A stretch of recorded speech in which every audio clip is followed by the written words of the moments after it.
Maska waa 30,000 oo nooc oo lagu arkay dhulka dushiisa. Qaarkood sun ayay leeyihiin ay ku dilaan xayawaanka ay ugaarsanayaan. Qaarka kale sun ma lahan ee awood ay ku dilaan xayawaanka ay ugaarsanayaan. Abeesada xamaaratada ah ee sumaysan sanadkii waxaa lagu qiyaasaa 90,000 oo qofood inay disho. Masku markuu wax cunayo macalanjiyo ee si toos ah ayuu u laqaa. Maxaa yeelay masku ma lahan irid ama ilko intaba. Maska markuu wax liqo ma ugaarsado muddo maxaa yeelay dheebshidkiisa ma ahan mid xooli ku shaqeeya. Masaska kama madasino aragga, qaar ayaa araggoodu yar yahay, qaarna araggoodu waa heer sare, qaarna araggoodu waa caadi.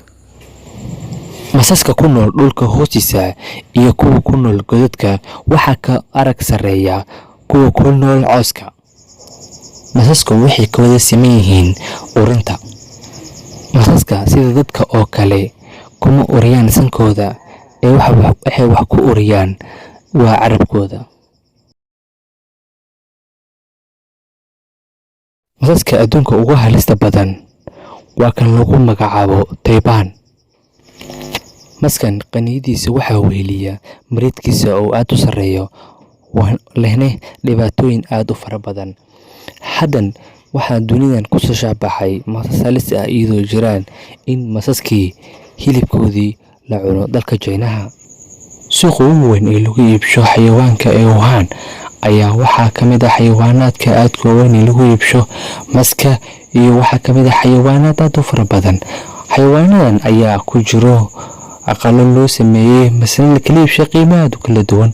Xayawaanadan ayaa hilibkoodii waxaa loo cunaa sidii hilibka caadiga oo kale. Taasi ayaa waxay keenaysaa dhibaato aad u fara badan. Ma jiraan masas biibo laakiin waxaa jiro masas boodo. Maska ugu caansan waxaa la yiraahdaa flight tree snake. Ka ugu cimriga dheer waxay noolaadaan muddo 35 sano isku celcelis ahaan. Badanaa xilliga ay isku tagaan waxayna dhalaan 4 ilaa 100,000.